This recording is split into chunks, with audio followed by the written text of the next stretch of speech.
Hello and welcome to the Authority of Love.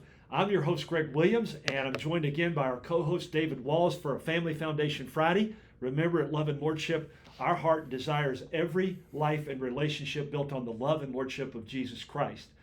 We got a lot to discuss today, and we have a special guest who is now, by the way, just recently a fully fledged Kentucky attorney passing the bar. David, why don't you introduce our special guest today? Yeah, no, excited to have Jesse Green with us. He's been working with us for several months now and been doing tremendous work, speaking all across the state for us and doing a lot of other stuff, but excited. We got Jesse on the hot seat. He's going to explain all the election results across the nation in the next 13 minutes. Exactly. Yeah. Well, and let's do this. First of all, I got to give an update. My little granddaughter, Gwen, was a week old yesterday. She's growing like a weed. She's doing well. Mom's doing well. Dad's doing well. And Papaw's doing great. So excited about that, David. Congratulations. Thank you. Thank you so much. She's adorable. She's beautiful. Of course, I would say that, but she is. David, no comment on your house, right? Hurricane hit house. We're just plugging away. Okay, good. And we already said, Jesse, that you passed the bar. Congratulations on that. Thank you. Appreciate it. Yeah, it's a great job. We need more like you in that realm. Oh, yeah. Appreciate it. My brother's actually a lawyer, too, so he's a good one. And Stan Cave and he were best friends in college at UK Law School. So anyway, I want to jump into this. I think to start with, David, Jesse, just a kind of a federal level recap. I think overall it was a pretty good conservative win. Agreed? Yeah, I mean, look, this was, if we're going to talk obviously about the national elections first, the race for president, it was a historic victory for President Trump on a variety of fronts. I mean, one, just simply because you had a president that had been in office, then not in office, and then overwhelmingly reelected again. That's a historic just by itself. Yeah. I think... obviously, I don't want to spend too much time about this, but a lot of the predictions were obviously wrong again. I mean, as we sit here, an overwhelming victory for President Trump in the Electoral College. Looks like he overwhelmingly won the popular vote. Republicans took back the Senate. Still, not 100% sure, but it looks like Republicans are in a good position to retain the House of Representatives. And so, one of my big takeaways is, and I think this is clear, I think President Trump focused on, in his campaign, focused on the issues that voters cared about the most, which at the end of the day, sometimes we hear, right, it's the economy, stupid.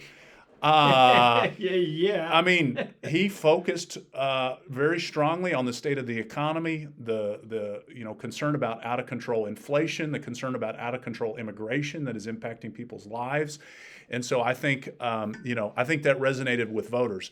I also think it was a very clear his election was a very clear repudiation of the radical left. And it's just clear that they have simply gone too far in promoting, whether it be woke, transgender, gender ideology that we've talked so much about. Greg, and I know we're going to bring Jesse into this as we talk about some of the votes on the abortion initiatives, but it was very clear that Vice President Harris and her entire campaign was primarily centered around a right to abortion, a right to kill an unborn child. That was what she was most animated about. Bashing Trump. That was the only two things you almost don't heard, right? And I think it's very fair to say that didn't resonate. I'm not saying it, that we won all these pro-life votes.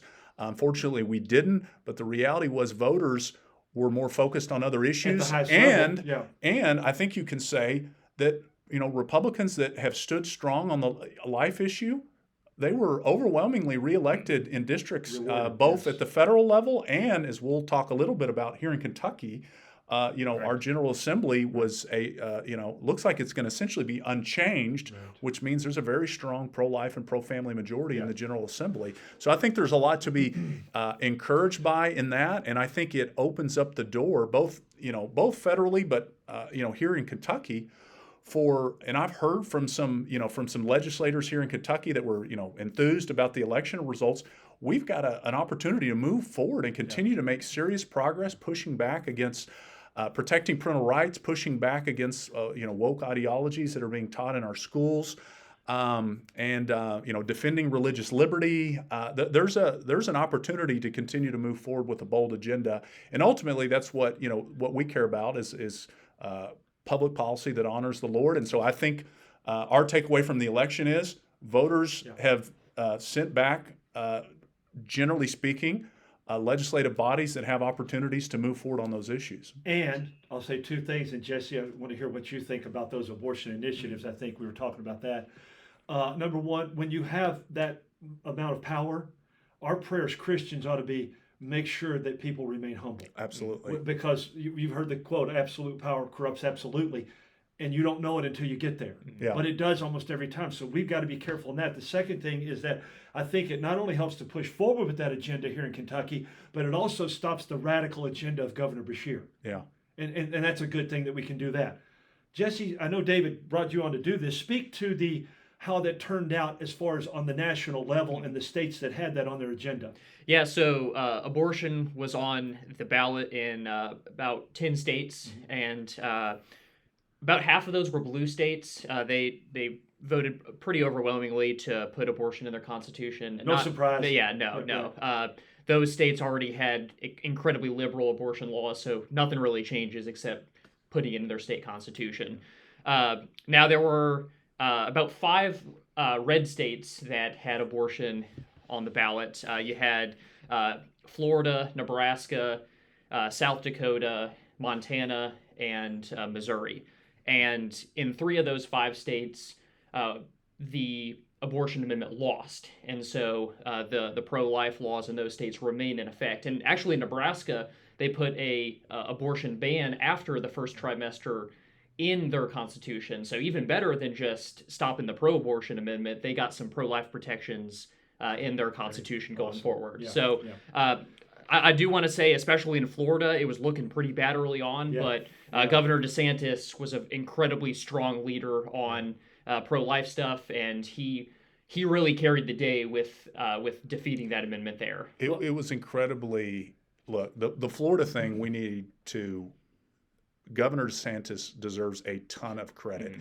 And let's not forget, that is now the 3rd largest state in the nation. So it would have been, an unmitigated disaster for preborn babies if Florida had gone from, a state that has pretty strong pro-life laws to a liberalized state. And Nebraska too. And I know our family policy council friends in Nebraska were so intimately involved in their strategy when they knew that the pro-abortion side was going to put a pro-abortion, their strategy to put a competing initiative to give voters something positive to vote for ended up being a winning strategy. And I think that's potentially something we all need to take away from this. Even here in Kentucky, and as we've talked about, the pro-life movement needs to stop being so much on the defense and say, we're going to push the ball forward and give a positive pro-life agenda. So some good takeaways, but even, it still breaks my heart, even in the states that we were not surprised in, to see states ratify a right to kill an unborn child in their constitution. We one of the takeaways is we're thankful the streak was broken. Now the pro-abortion side cannot say they've won all of these votes, and that is significant. But we have a lot to work to do on the life issue. And 2 things again, as you guys talk, how often have we heard the statement, what a great leader Ron DeSantis is? Yeah. How long have we got to remember that moving forward. Yeah. We hear that a lot. And secondly, I heard this on the opposite side of that. If Florida would have passed that, people would have literally gone to Florida, got an abortion, and then gone to the beach. Yeah. To think about what that sounds like. I heard people talking about that. So glad that his leadership and it turned out that way. The medical recreational marijuana. Yeah, David, we'll let Jesse quickly do that. And then. So there were 3 states that had recreational marijuana on their ballot, both the Dakotas and then Florida as well. And Governor DeSantis mobilized against that amendment as well in Florida. And all 3 of them failed. And actually, in Massachusetts, they had a vote on whether they wanted to have harder drugs legalized there, called psychedelics. Psychedelics, and Colorado had previously legalized those in a ballot initiative, and surprisingly, Massachusetts pretty overwhelmingly voted that down. Wow. So we might be starting to see a little bit of a shift when it comes to the drug issue on the ballot. Let me say this, see if you agree, and then we want to close with a couple things. Would you guys agree, Jesse, you've dove into this a little more, would you agree? We knew even beforehand because of what's being pushed. Two things. We knew that medical marijuana would be a stepping stone to recreational. But now we're seeing results, even in the medical field, of people getting addicted and some of the negative outcomes of this. Is that part of this? And hopefully it is, and this continues. Well, in terms of ballot stuff, it seems like medical marijuana is still passing overwhelmingly. But to make it recreational, that has been in a number of states. You have seen that being used as a way to to start a market and then try to do full recreational legalization, which is people out on the street smoking without, like cigarettes, basically, yeah. And so I hope that trend continues. Yeah. Maybe even to say, maybe we need to back off medical marijuana a bit because there are bad outcomes. Got to bring this up. Sorry, guys. I'm sorry on myself and everybody else because I've defended it and will continue to do so. Amendment 2. David? Yeah, certainly disappointed that Amendment 2 failed, didn't get the votes needed, and failed, with a pretty high percentage of Almost Kentuckians 2-1, voting against it. Look, the reality is Kentucky's one-size-fits-all education system is not working. And so what does this mean? This means, unfortunately, that Kentucky students are going to continue to be left behind in schools that are not working for them, that the many students that are being trapped in schools that don't fit their needs is going to continue. We're going to continue to be strong advocates for school choice and just more educational opportunities. We're also going to continue to advocate for policies to strengthen our public schools and to get woke ideology as we have out of the schools so schools can focus on what needs to be taught. I'll let Jesse jump in here because I know he did a lot of work to educate folks, and we got a lot of education left to do on that issue. Oh, clearly. For sure. Yeah. I mean, it was 35-65 against, which is a pretty substantial margin. You can't really blame one particular thing. Ultimately there was a lot of misinformation floating around, and ultimately that won the day. And so we have to do some work to make sure people realize the benefits of school choice, especially as states like Tennessee are about to drastically expand their programs after this election. I believe Texas is going to move forward with a massive school choice program after this election. So again, heartbroken for what it means for students in Kentucky. We want to see parents and families empowered, but we've got some work to do. I would add that to this, and I think you guys will agree. From a biblical standpoint, well, let me say this first. From a quality standpoint, it's going to keep Kentucky students at or near the bottom in almost every indicator, and that's sad. But even more than that, more importantly than that, from a biblical standpoint, God mandated that parents be the primary educators of their children, not the government. And in public schools, especially in places where they're predominant, government becomes, and we see the outcomes of that. So I hope that Christian pastors and teachers and churches will wake up and go, wait a minute, this is actually harming us as a whole and in our culture and even in our churches with the things that are taught there. Let's change it. If they want that, they can have it in school choice. But as Christians can walk away and say, there's other things that we can do. So appreciate that. David, any closing contact information? Give them that again.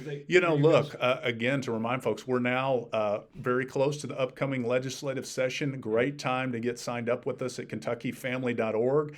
And we look forward to advocating for a bold pro-family agenda in this upcoming session. And I think, as we said, the election results are going to mean there's a lot of members that are going to be interested in doing that too. Thanks, David. Co-host, special guest, Jesse Green. Thank you for joining us. You're listening to The Authority of Love.